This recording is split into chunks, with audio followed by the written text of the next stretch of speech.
and it had some great things and some challenging things. Again, another place, again, looking back, another one of the connections that I see throughout the story is the value of community. Again, the people that I was there with were all people that were led to be there for whatever reasons. All right.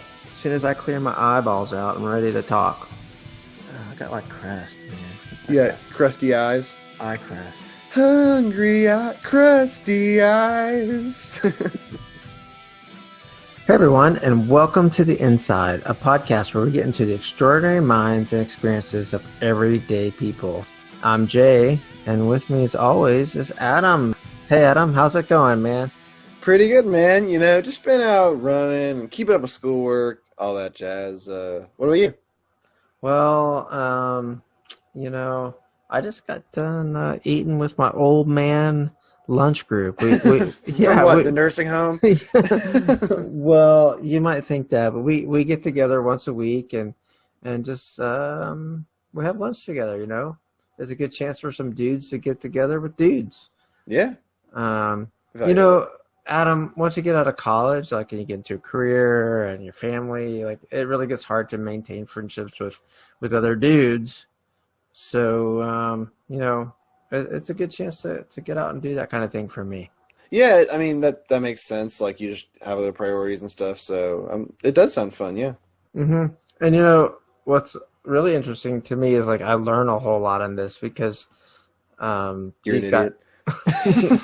besides not knowing anything, these guys come from like all walks of life. Like there's a chemist and a math professor and a city planner and a guy who's a ground superintendent at the university and a guy who's an executive director at an organization that serves like vulnerable youth and families and stuff. Oh yeah, you're talking about Marcus, aren't you? Yeah. You know him? Yeah, I know Marcus. He's one of the coolest people I've ever met. I mean, he has stories and experiences you wouldn't believe. Okay. Sounds like you do know Marcus. I do, yeah. Well, actually, come to think of it, I mean, he kind of sounds like the kind of guy we'd want to bring on the show, doesn't it? Yeah. Hey, wait. Did you set this whole thing up? Yeah, Adam, you know me too well. Of course I did. I mean, how else are we going to get to the interview if we don't do these cheesy intros? Well, Jay, how about this? Let's get talking with Marcus then. But first, let's take a break. I'm going to go eat some fried toenails while we hear a word from this week's made-up sponsor. Then we'll bring on Marcus. Sound good? Yeah, man, that sounds good. I mean, we got to pay the bills at the old studio somehow, don't we? Hey, Jay. Hey, Adam. I've noticed you've been kind of dragging a little bit lately. Yeah. I'm not much of a morning guy, but it's probably due to the fact that I like to stay up late eating a ton of ice cream. The problem with it, though, Adam, is when I try to really sleep in as late as I can. Yeah. But then that often leaves me rushing around without having time for breakfast or even hygiene. Well, Jay, It sounds like you need some of the early bird ice cream.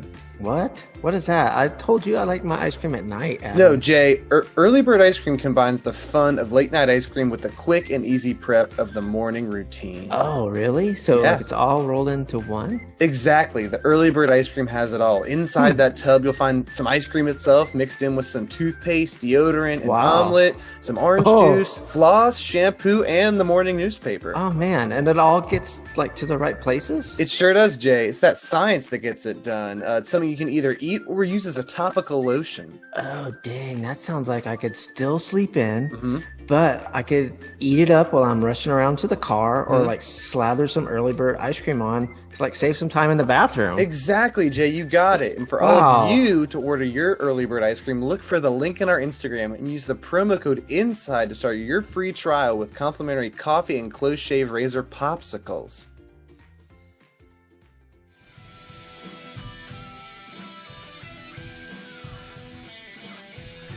Well, hey, Marcus, welcome to the podcast. Well, hey, Jay. Hey, Adam. I'm glad to be here, man. Thanks for having me. We're glad you're here, man.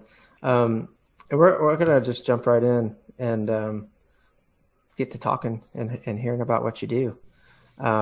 So you're the executive director of HIGHTS, which is an acronym, which is actually HIGHTS.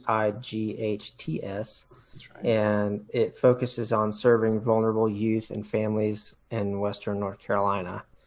And we wanted to just start off with, maybe you could tell us in your own words, like what HIGHTS is and who you serve and how you get that work done.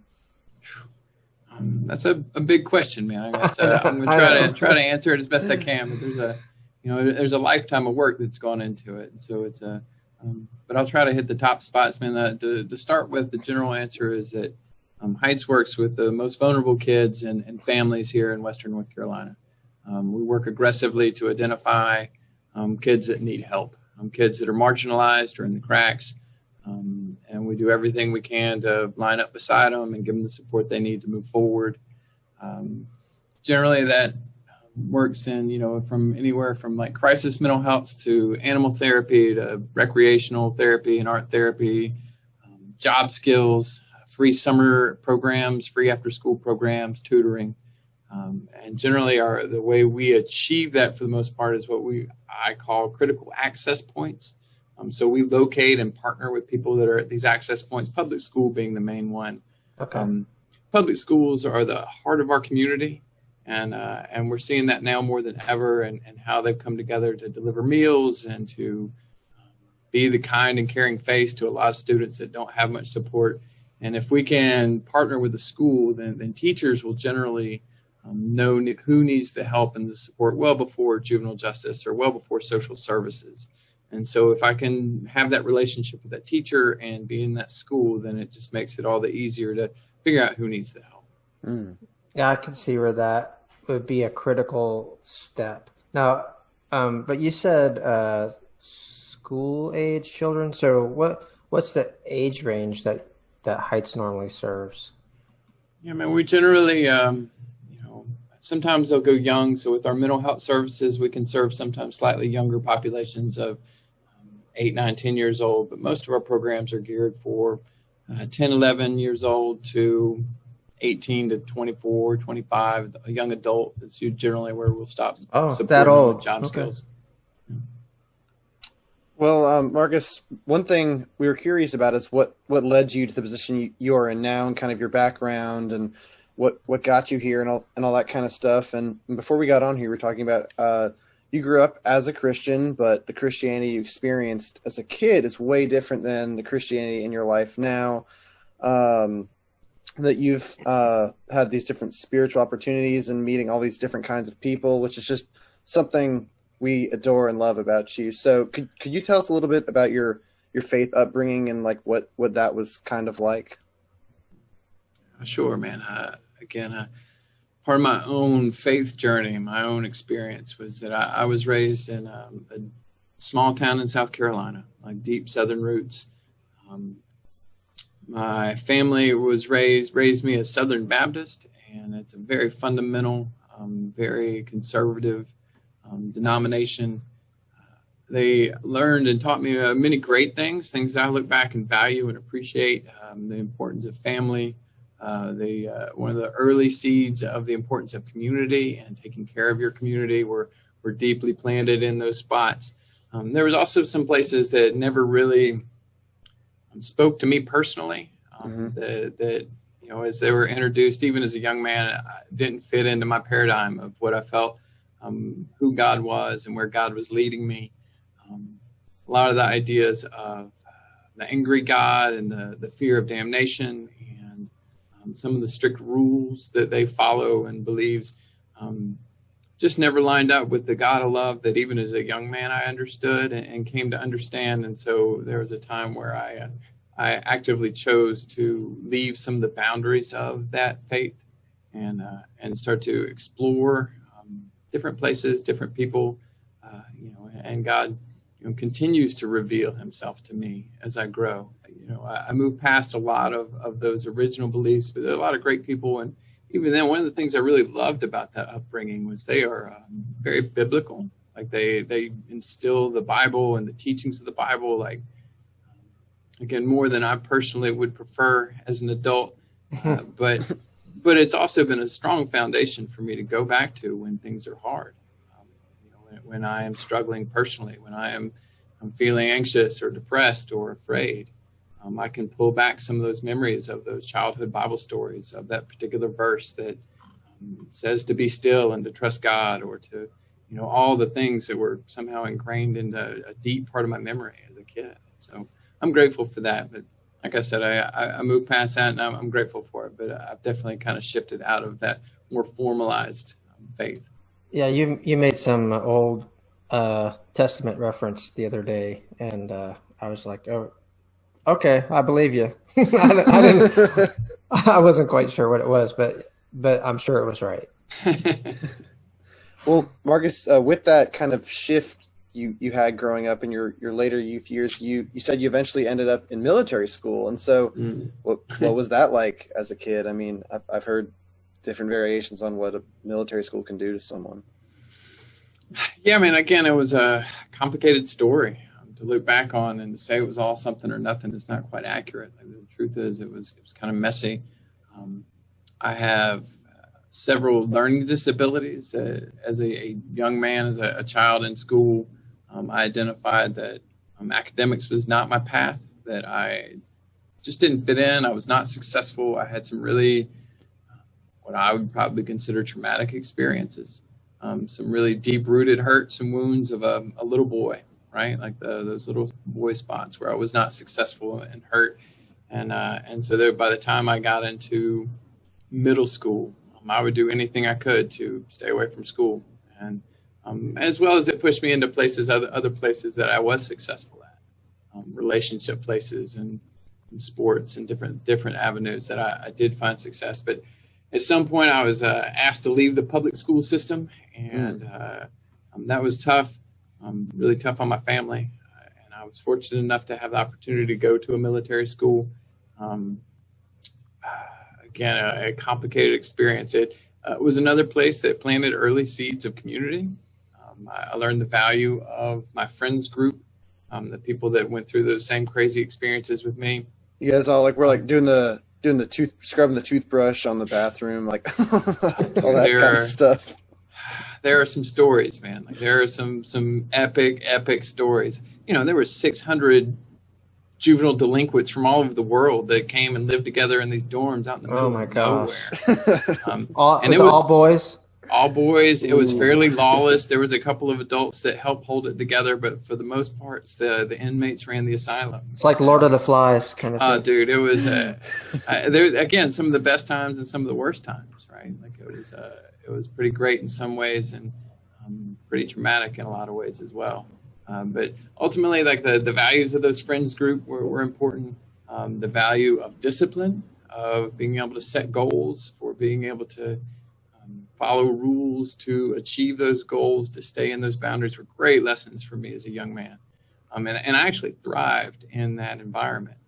It was where I first really identified myself as a leader, as someone that had some of the skill sets to have influence over the people around me. And gave me the opportunity to use those tools to affect some change. Like I said, I wouldn't wish it on anybody. That's the truth. Like, again, but it got me through high school, and those were all good things. Right. How does military school differ? And you don't have to go into great detail, but just from like a public school, like, are there times where there's actually is it just militant in the way that they're handling people, or are you actually learning skills that would be maybe used later on in a military career or something? It is all formed and based after a military experience.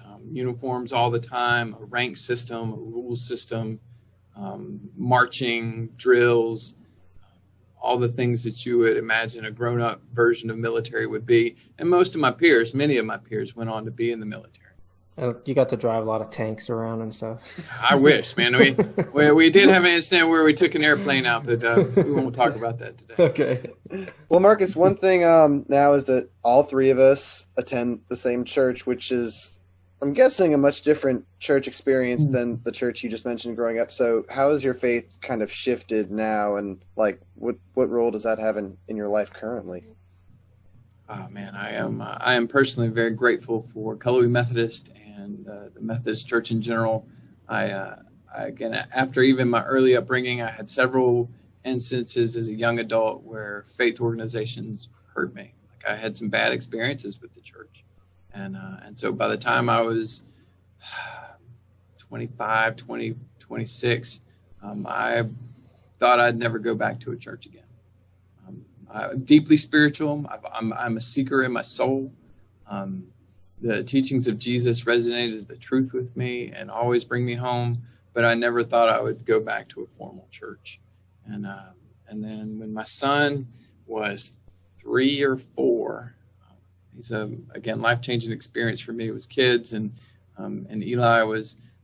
We were struggling with him to find some discipline and some structure and some preschool. Anybody's got young kids know that you're desperate for some help at that age. And military preschool. No, man, we just needed some more hands to help wrangle him and help point him in the right direction. And I gotcha.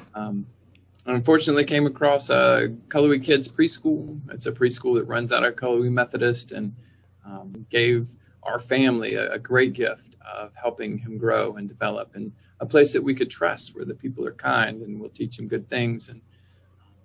And just time after time after time after that first year of being there, man, everybody at the Cullowhee church was just so damn nice. And so my wife started going there. She started attending, and she'd come home and be like, "Hey, man, I really think you'll like this guy." And all right, that's great, but no, man, I'm done. And then she finally, I forgot how, she probably just henpecked me or wrangled me into it, right? Like, so there was a point where I was like, all right, I'll go, but I'm not going to like it. I'm not going to like it. And then I got in there, and I even forgot exactly what the message was, but I remember being really taken with David's approach of kindness and generosity and taking care of your neighbor as some of the important pieces of what we do at that church. And so it interested me enough to come back. And so David started to educate me on what it meant to be Methodist. And so he gave me some books on Wesley and just the whole system. And lo and behold, I'm a Methodist, right? Like all the things that hurt me as a kid, all the things that the Southern Baptist Church that I did not like, were things that fit in well with the Methodist organization in general, and then Cullowhee Methodist specifically. Yeah. And Marcus is like, they got me. That's they right. trapped Suckers, me. Man, they did.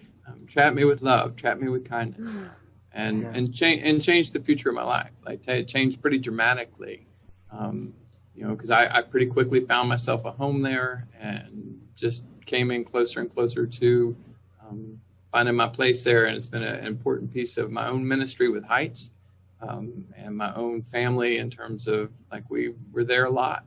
And it is my home, and it is my community. So I feel like what you were talking about earlier, some of the like life experiences you had as a young man growing up, definitely helped lead you to what you do today, and help give you the experiences to be able to work with the folks that you do today. I have the same. I could say the same thing for me. But you met your wife and some of your best friends in a situation that was really unusual. It was somewhat a result of the hard life you had and some bad choices maybe that you made as a teenager. However, it was really pivotal in helping you understand, I guess, personal disparity, if that's the right word to use. But sure. I don't know. Is that something that you're able to talk about? Yeah, I think that probably helped you lead into what you do now too, right? Sure, right. Again, looking back, it all kind of falls into place. But in the moment, you're like, where am I at? And where am I going? But no, that was a pretty pivotal time in my life. Was after military school, like I mentioned earlier. So I was expecting to go into the military with a big group of my friends, my peer group. And for a lot of reasons that didn't happen. And I was led to kind of not do that for a little bit. But that left me without much of a purpose. I guess I was probably 18, something like that, close to maybe 19, and without direction as a young man. And so I went from a really formal, structured life, a daily, very disciplined life, back to a regular dude with a job life.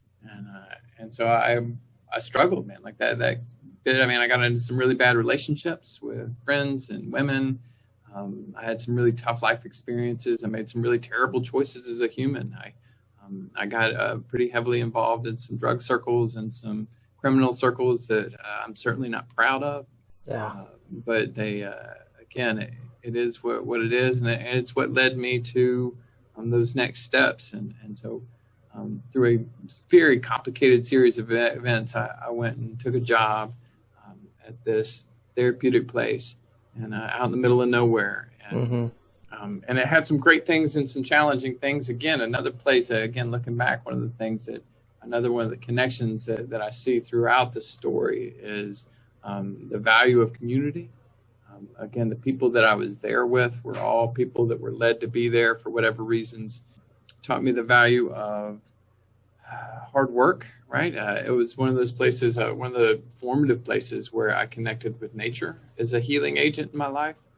I got into the woods, man. I fished every day, I hunted every year, hiked all the time, all over those woods, gardened and farmed and worked construction. And again, just more purpose. Again, for a young man, that was really formative for me. Yeah. To heal some of my own personal wounds, and then to plant those seeds of that helping people is a vocation, right? Like that is an opportunity where I can, people do this for a living and a life. And I started to really identify with that thought of, you know what, I think that's something that I'd like to do with my life is to give it back to others. And because again, it was also part of my own healing process. It's what started to bring me healing is when I started to offer my skill set to other people. And so it kind of brought that. There was definitely some challenges. The place wasn't well run. The guy leading it was not a good guy. Was not a good man. And so some of the lessons of integrity were taught very early of how important it is that if you're in a position to help people, that you help them and you don't hurt them. That how easily trust can be taken and destroyed, and how long-standing those wounds will last with people that are vulnerable. And so, again, that lesson of, if I'm ever led to be able to be in a position to help people, how sacred it is that I honor that by living a life of integrity, to living a life that what I would call is beyond reproach, right? It's like you can look at every aspect of my life and I'm an open book. Well, Marcus, you said also before we got on here, we just actually asked you everything before we got on here. But you said being a dad and a husband was like really, really big transformative experience in your life. And it's easy to see this when you're around your family, like your heart lights up or your smile lights up and your heart glows, or whatever you want to do, whatever Christmas movie you want to relate this to. But how did like your youth and like the way you grew up influence how you decided to be both a husband and like a parent and stuff like that? Yeah, man, again, it's hard to say if it's right or wrong. The family is probably my happiest spot. Like, it is the foundation that everything else is built, right? It's easy to look back on what I've done as a parent and say, I really love that I did this. Or I really wish I would have done this more. And, with me, some of the differences, it's hard to say. I know that my own experiences were difficult in some aspects, but they're what led me here. And so with my kids, I've tried to put my time in, and because of me working with other kids through these years, I also understand how quickly that time goes. I've intentionally put my time in with my kids. Like I've set everything else aside. They will always be my priority. And so I value that. And that's something I've intentionally done. And the way I raise them in general is with the expectation and vision that it is their path to walk. My job is to support them and grow them and prepare them as much as I can, but also with a real open hand, man. They're going to have to walk the path and make the mistakes and grow into the space. And I'm going to trust that God's going to show himself to them the same way he showed himself to me. Is that kind of like your same approach to like these other kids that aren't your biological kids? Like, I mean, is that the same kind of focus and like goals you have for them as well? Or is it a different kind of thing between your kids and them? It's the same science, right? It's like even with the kids that I work with Heights, I actively use the word love with my staff and our community. Love is not a very professional word, and it is actually shunned in many professional circles.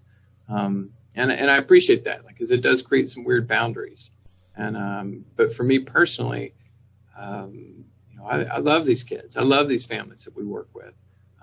And to me, the difference is, it's like you accept them where they're at, right? Like I'm no expert, man. Like they're the expert of their lives, and they're the ones that are gonna have to live it, no matter what they come in contact with, or what kind of seeds that we plant with them.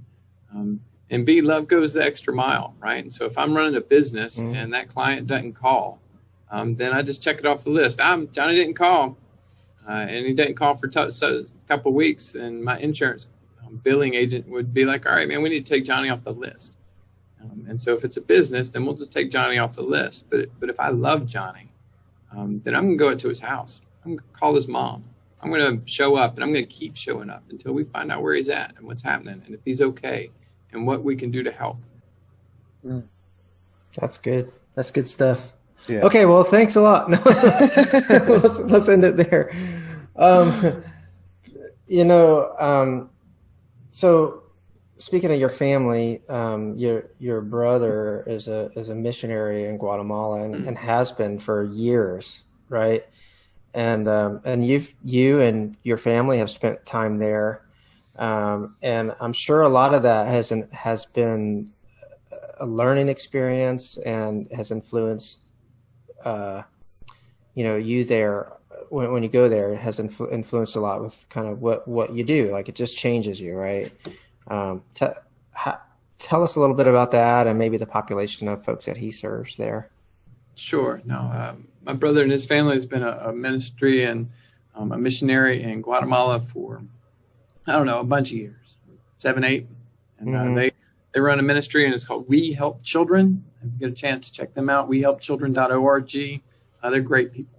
And they basically do therapy. And he's a Mennonite pastor and a therapist. And so he goes around to orphanages and teaches them how to do behavior management in a therapeutic, supportive way. And he also does all the community work that you need, right? Like, you see all the stuff that, he ministers in, there's what's affectionately called the Tin Shack Village. No electricity, no running water, hundreds of people living in just in poverty that's really kind of hard to imagine here in the States. And just helping them get resources of food and clothes and love. And so, we go down as often as we can. And so I think one of the important lessons that it brings to our family is perspective. Perspective is so important. And that we live like kings here in this country. Even our poor live pretty well here in this country. Yeah. And that perspective of, I don't have the newest phone, or I don't have the newest clothes, or my car is whatever, goes away. Of, oh my God, I am so glad I got some food. I am glad I got a toilet that flushes and some hot water in my shower.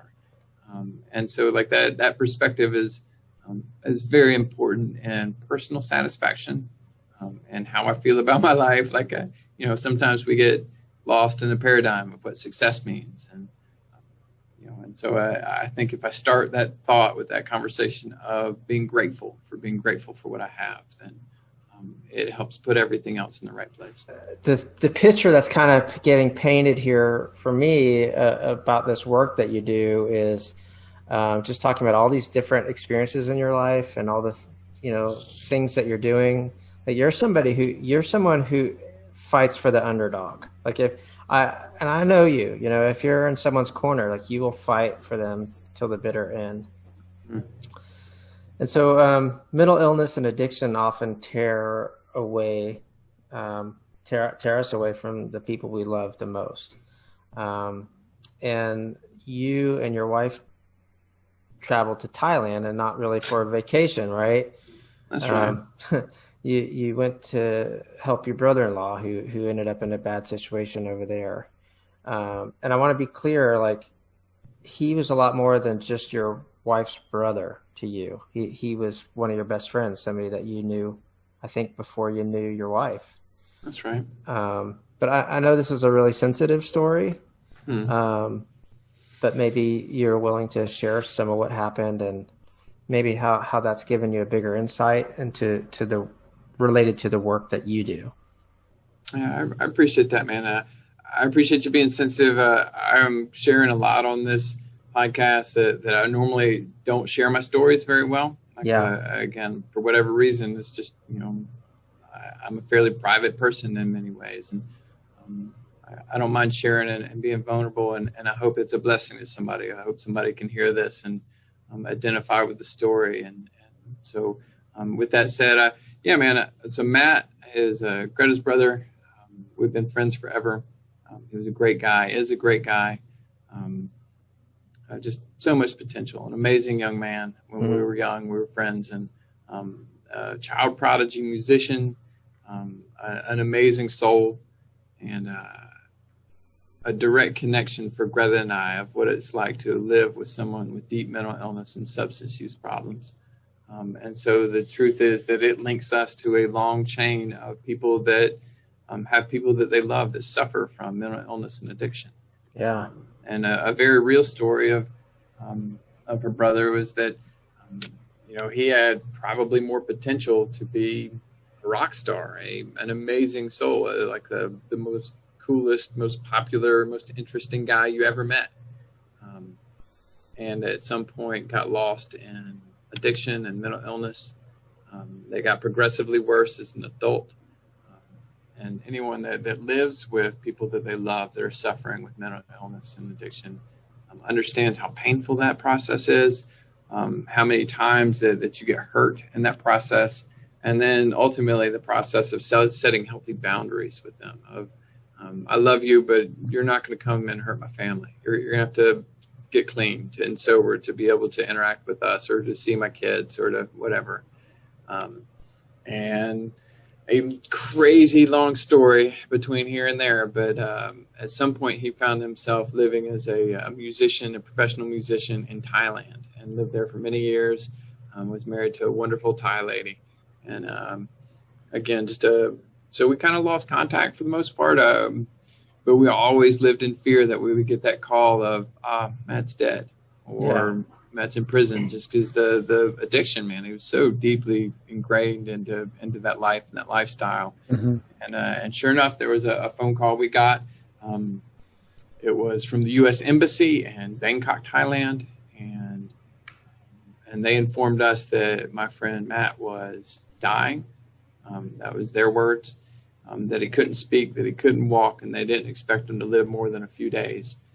Wow. And it was really more just informing us than really saying you got to do something. Yeah. And again, at this time, he had burned all these bridges so severely. Everybody had been so hurt, and he'd worn out his welcome in so many ways that he's very tough to love. Like, it's very tough to love someone that is addicted to substances. Right. Because they hurt you over and over and over and over. And so eventually you're like, yeah, man, we are not friends anymore. I love you, but you can't come around. And but to get that call, man, it pulled on the strings, and Greta and her brother were extremely close. And so, we had been mourning the loss of him for many years, almost like a death. As sad as that is to say, like, again, his current self was nothing like his past self. And so we had mourned that past self a long time ago. But still, love is deep and family relations are complicated. And so we felt led to go see him, if nothing else for her parents, right? Just to give him a friendly face that loves him, give him a hug, tell him he's loved, and then just send him home. If he's going to die, then let him die knowing that people love him. And so we made a 26-hour flight and to Bangkok, Thailand. It was just a whirlwind of experience. And again, just saw all kinds of crazy stuff. We stayed there for a day, and in the middle of Bangkok. Bangkok is a huge city for people that aren't familiar with Thailand. I don't know what to compare it to. Probably like a Chicago or maybe a New York. Like, it's a big city, a high-rise city. Is it not? I don't know either. But I'm picturing it not as developed as that, like not as modern. It's complicated, man. It's a complicated city. There's a ton of wealth there. Uh-huh. And so you have opulent wealth, high-rise, modern as any American city spots, with streets right next to them of people living in super poverty. Okay. Right. But no, man, there is super wealth and a lifestyle that is as rich as anything we've got here, within a certain population. And so again, just a complicated place, but beautiful city, beautiful people. The people were exceedingly kind. But in the middle of Bangkok, in the middle of this city, is a prison called Klam Prem Prison. It's the 4th most dangerous prison in the world, according to the United Nations. And it is, to me, hell on earth, right? Like it's a high rise. It's several city blocks in downtown Bangkok. And that's where he was housed. They have a general population where they fit him in 15, 20 to a small room. Wow. Disease and violence and all kinds of just chaos, man. Again, hell on earth. It was one of the darkest places I've ever been. We waded through the system. We got checked in, went in and saw my friend Matt, and he was just barely alive. He was, wow. Again, could barely speak, couldn't walk. Was as near death as anybody I've ever seen that didn't die. I got to hug him, got to tell him we loved him, prayed for him, pulling for him. Again, super painful, man. Like, again, to tell the story is nothing to really capture how dramatic it was all to us at the time. Mm-hmm. Anyway, so we said our goodbyes, and, we interceded with the nurses and gave some people some money and tried to help them out as much as we can. But we said our goodbyes, fully expecting him to die within days. Mm-hmm. In the meantime, we went home. We wrote a letter to the King of Thailand. Thailand's a monarchy, and so we wrote a letter to the king, asking him for a pardon. Wow. Which again, they don't really care. Actually, the truth is that they would prefer not to have American drug addicts in their prison. It's just money, right? So it is no use to them, and so when they found out that they had family in the States that would help take care of him and probably even pay for him to get back here, they did. And so to our surprise, within 4 or 5 months, he's on a flight back to the States. He's still incredibly handicapped, like just a shell of his former self. Mm. And so he came back here. But again, like the connection of the pain involved of loving someone suffering with addiction and mental illness is, that's the story doesn't get better. Like you'd love to think that that's where the story is. He came home and we were all friends and now he's a good guy and got it. But no, he's still living a tough life, still making hard choices.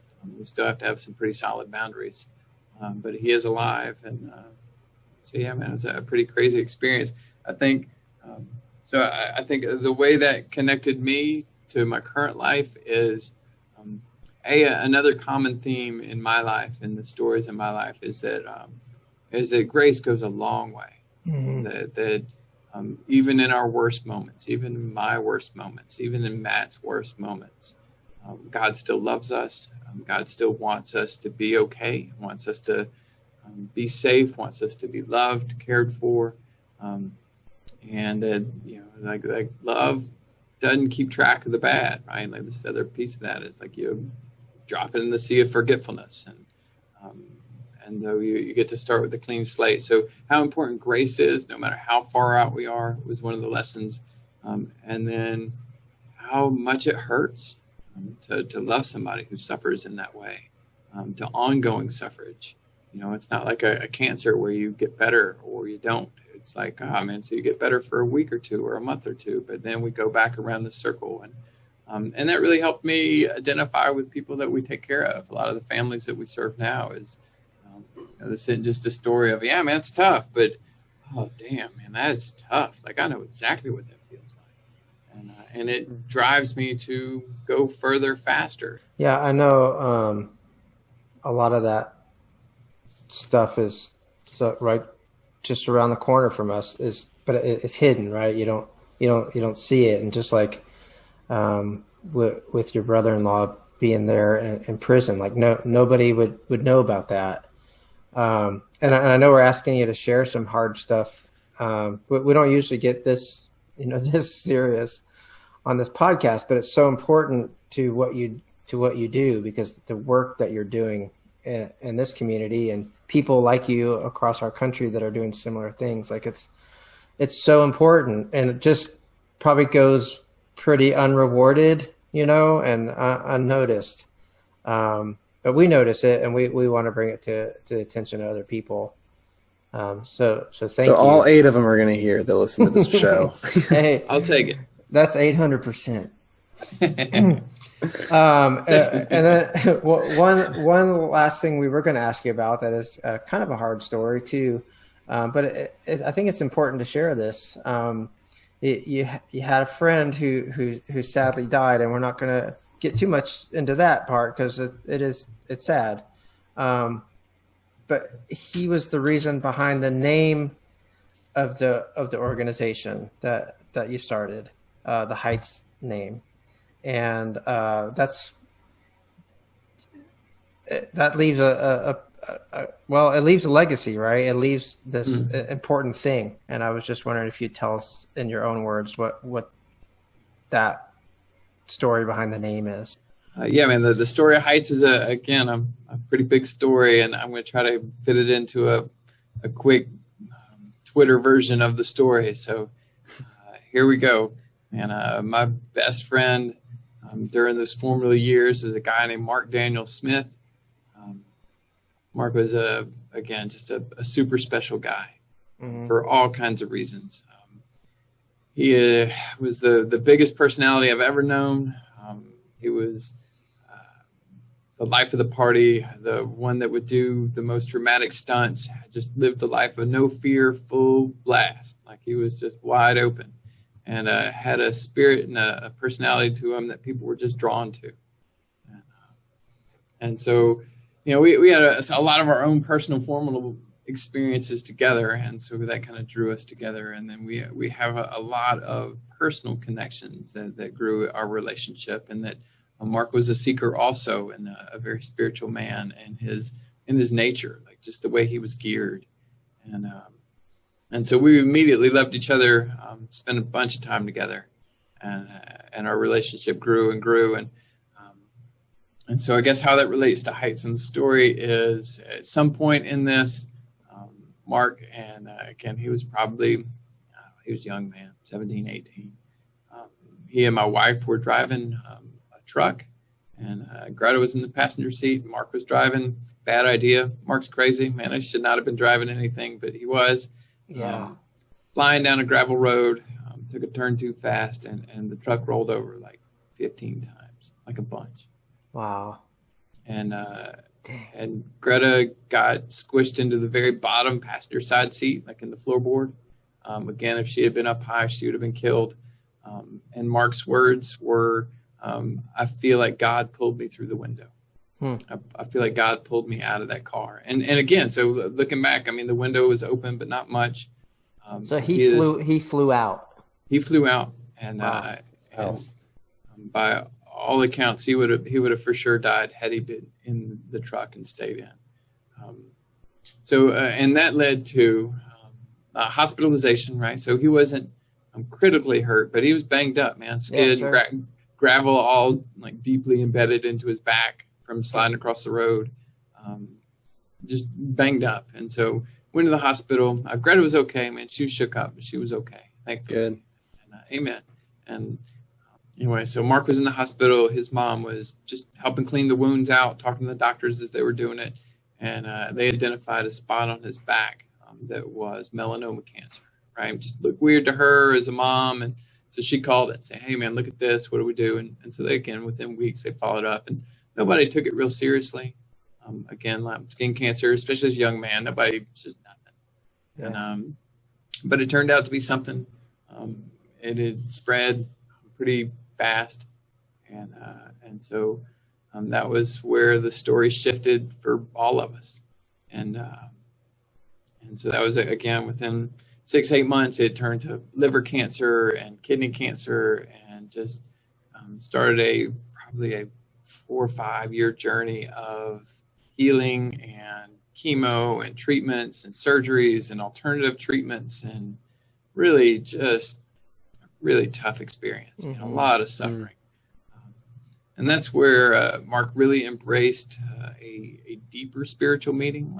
So if I can look at a time where we started to shape our religious beliefs, our spiritual beliefs, not from open everything of, man, this is, I believe God is in everything, to, all right, man, where's this exactly going? And he wound up identifying really clearly with the Rastafarian culture. It's a really complicated religion that identifies with the vow of the Nazarite. And so Rastafarians grow their dreads out. Like, the dreads are the sign of the vow. That's literally what they call them, is the sign of the vow, and it means separated unto God. And so when you see someone that wears the big long dreadlocks, if they are practicing this faith in the truest form, it is a vow of priesthood. It is someone that has set themselves apart for God, and the dreads are assigned to their world, to their community, that they've taken this vow. And it's a super disciplined, regimented vow that has a lot to do with what you eat and what you wear and how you treat people. Again, a lot of beautiful spots, man. I never personally really identified as deeply as he did, but he was all in. Like, it was, he grew and grew, and just more and more knowledge and more information, and went further and further down that path. Heights is a Rastafarian word. It's a Jamaican word, and you'll hear it in reggae music oftentimes. It's ITES, ITES. Okay. And it's short for highest love.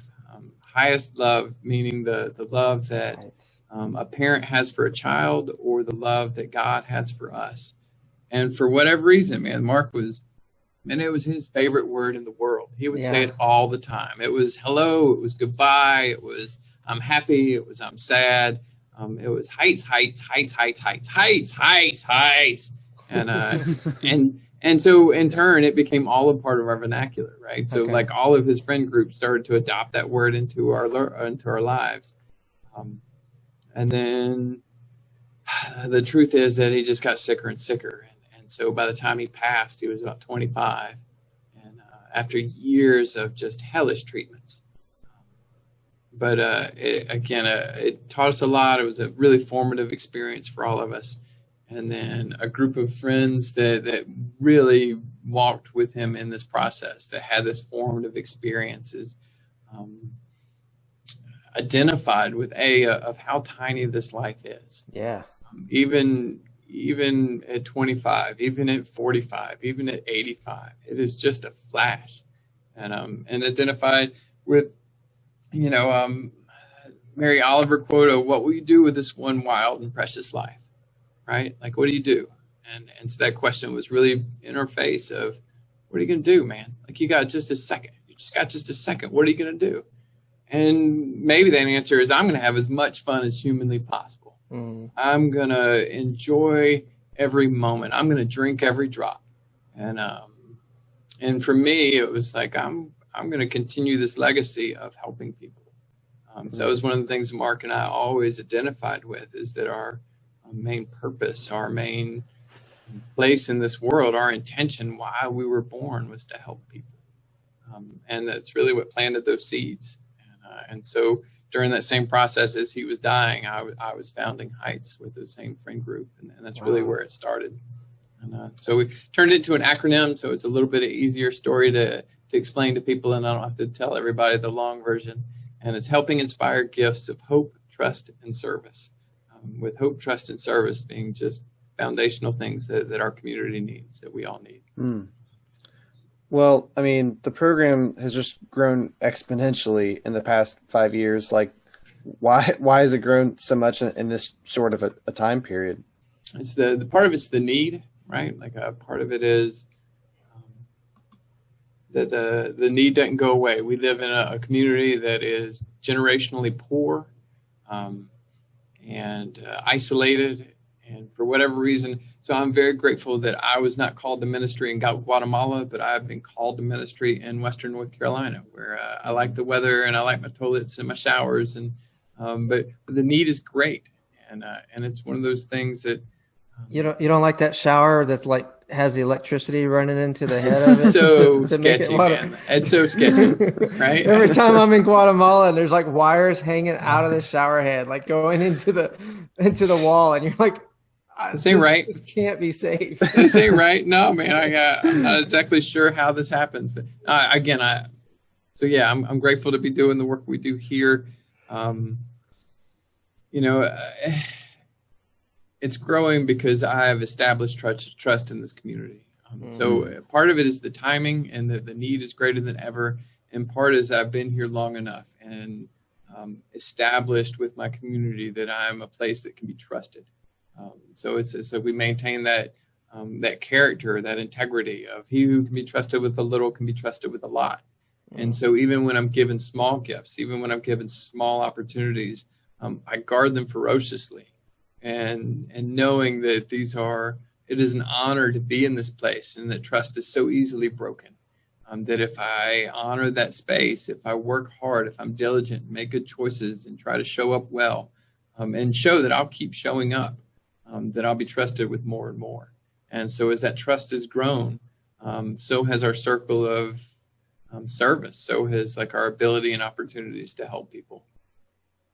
Yeah. I've heard you say before that, well, you almost just said it, that HIGHTS Health is the circle of health. It's the squares of health. Squares, triangles. Yeah, get it right. whatever lines are connected, right? Yeah. So there's a system, but there are like a bunch of holes in the system that aren't being filled. And like, so there's funding needs, but the need's a lot greater than that. And so like, how have you worked to help make the circle or the square or the triangle more than a bunch of lines that never intersect?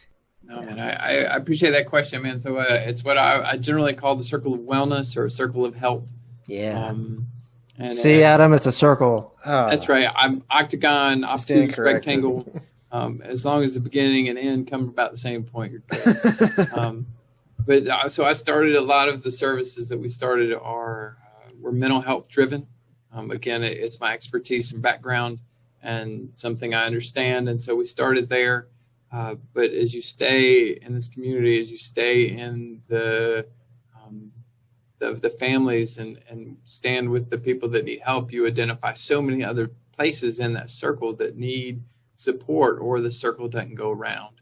And so mental health was a critical piece, but if they don't have a safe home, then I'm not going to be able to help them. If they don't have shoes, or if they don't have opportunities, all the things that go into a wellness of a community or to a kid, then mental health does no good. And so you have to identify what the needs are, and then try to line up in that space of, all right, man, how do we get you those needs? How do we fill in this circle?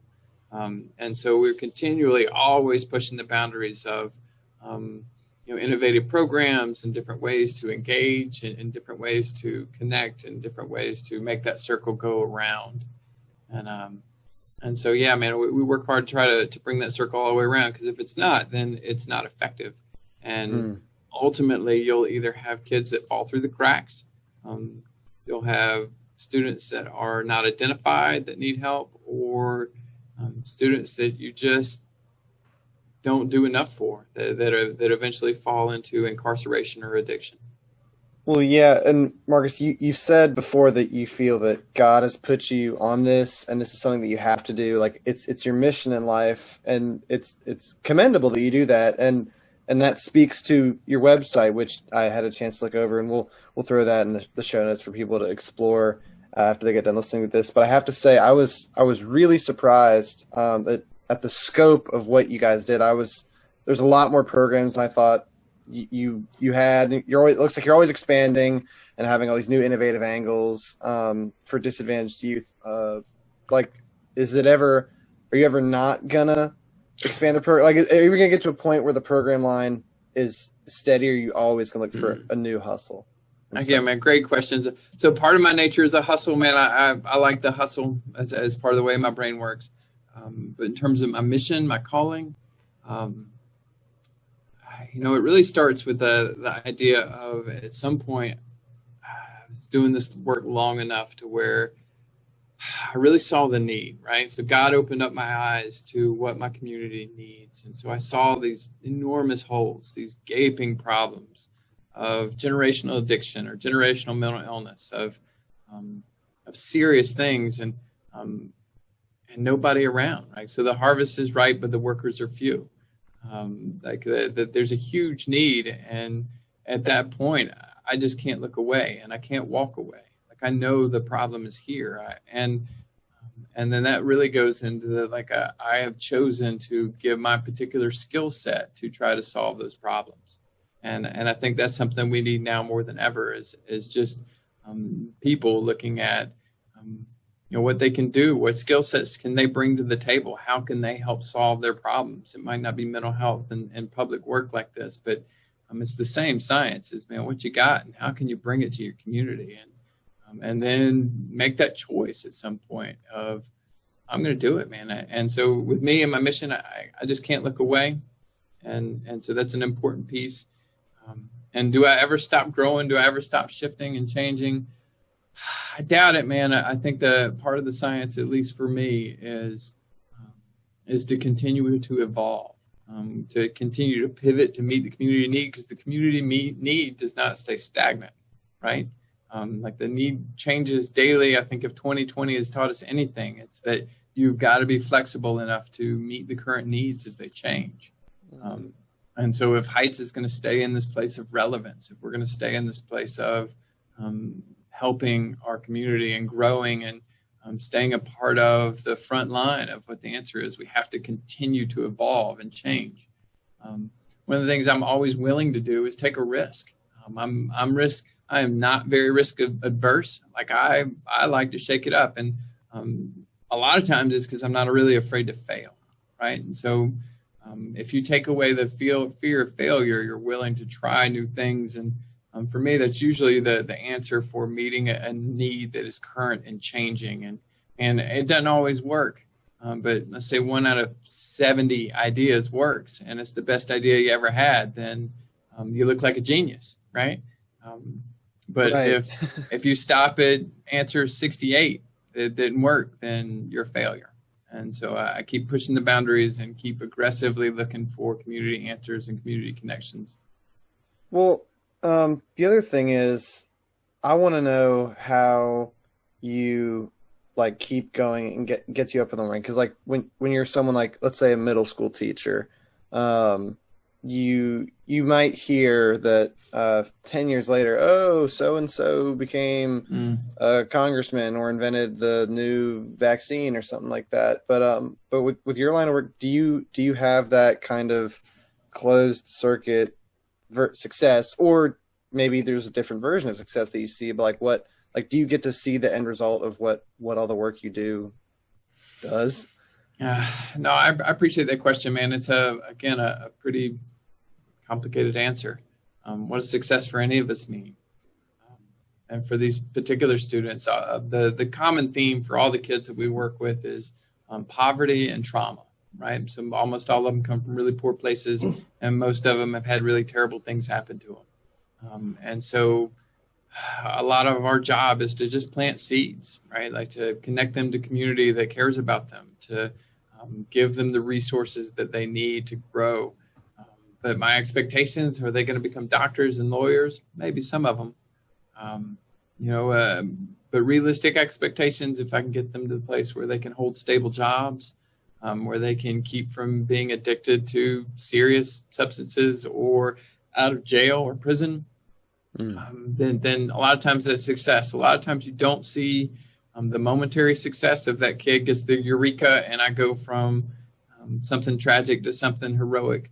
I usually don't see, but again, I think it's that daily support, and it's not my job to see the end. It's my job to show up. It's my job to love them, to plant those seeds and to try to bring them some hope in their moments. If it's a success for a kid who's has suicide ideation or seriously clinically depressed, if we can keep that kid from killing himself for a day, a week, a month, a year, then you're going to call that success.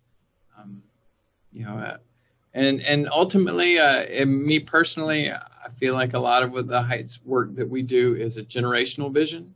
For me, success would be that kid raises their children in a safer environment, right? That kid, that their children and their children's children will have more and more opportunities, and hopefully change the long-term trajectory of my community, of my town. So that's cool, man. You're doing hard, valuable work, and it takes a special person with a whole lifetime of experiences and knowledge to get that done. And that's kind of what the picture we're trying to paint here today. Lastly, I wanted to ask you, and this is not always the most important, but it is important. Like, you can't get the work done without this. Like, how is Heights funded, and how can people help financially and in other ways? Yeah, I appreciate that, man. So we are funded in general through grant processes, grant fundings. We've got state and federal grants that help usually give us our steady. We are able to bill insurances in some cases for some of the mental health supports, and so we've got fairly sustainable systems. A lot of the stuff is very people centric, and so our biggest costs are staff. The people it takes to deliver this message and to deliver the service, and so sometimes grant fundings don't necessarily want to pay for that. And so we are starting to increase our donors and our donor list. I am terrible at asking for money. It is my worst skill set, but I'm growing in that space. And so I'm trying harder to get better at it. And part of that means telling the story. And so that's part of what I'm doing here today. You can go to our website, find out how to support us, whether that's financially or pray for us or hook us up if you've got any specific skill set or vision or idea. Then I'm always open to it. So again, I would put that out there. Anybody who's got a vision or a skill or a talent that they want to bring and utilize to help the community, then I'm always open to that thought. And generally, the wider audience that might not be in this community, then this is just going to be a calling to be the heroes that we need. To be the one that shows up, to be the one that helps find the way to make things come together, that brings people together, the ones that can help move a community and a people forward. And because we need it more now than ever. I mean, we're getting desperate. And so if anybody can do anything, man, now's the time. Yeah, and this episode is actually a call-a-thon, and we're not leaving the air until we get $100 million worth of pledges in on the call. Do it. Do it. The phones are lighting up, Adam. The switchboard. So shifting gears just a little bit. Ending on the lighter side. Sometimes when we do these, we like to have a little fun with our guests before they go, and that's what we're going to do with you here. At the end, we didn't tell you about this at all, and so Adam's going to explain to you what's happening. So it's basically a speed round. So we're going to give you a this or that situation without thinking. You just need to boom answer off the top of your head. So as quickly as you can. You ready? I'm ready. Alrighty. Guatemalan tortilla or restaurant tortilla? Guatemala, man, that's one of the best. Ooh, okay. Beard or no beard? Depends on the season, boss. I like a beard and I like no beard, but generally, man, I'm going to go with the beard. Alrighty. Fishing or gardening? It's a tough question, man. You got to pick one. Gardening. Okay. Okay, your wife or your kids? No, just kidding. Don't answer that. All right. The chicken or the egg? Clearly the egg. Okay. Whitewater rafting or climbing? Rafting, man. I don't climb anymore. That stuff scares me. NPR or Adam and Jay? I'm digging Adam and Jay, man. That's on my list. I'm saying I'm going to go back to this guy. Yeah, you hear that, NPR? You hear it? Well, Marcus, it has truly been a blast to have you on the show today. It has been unreal. Good, man. I'm grateful to be here. I'm grateful for the chance to tell my story. Thanks, y'all. All right, well, we'll catch you later. Thanks so much, Marcus. Happy to, man. Bye, y'all. Bye.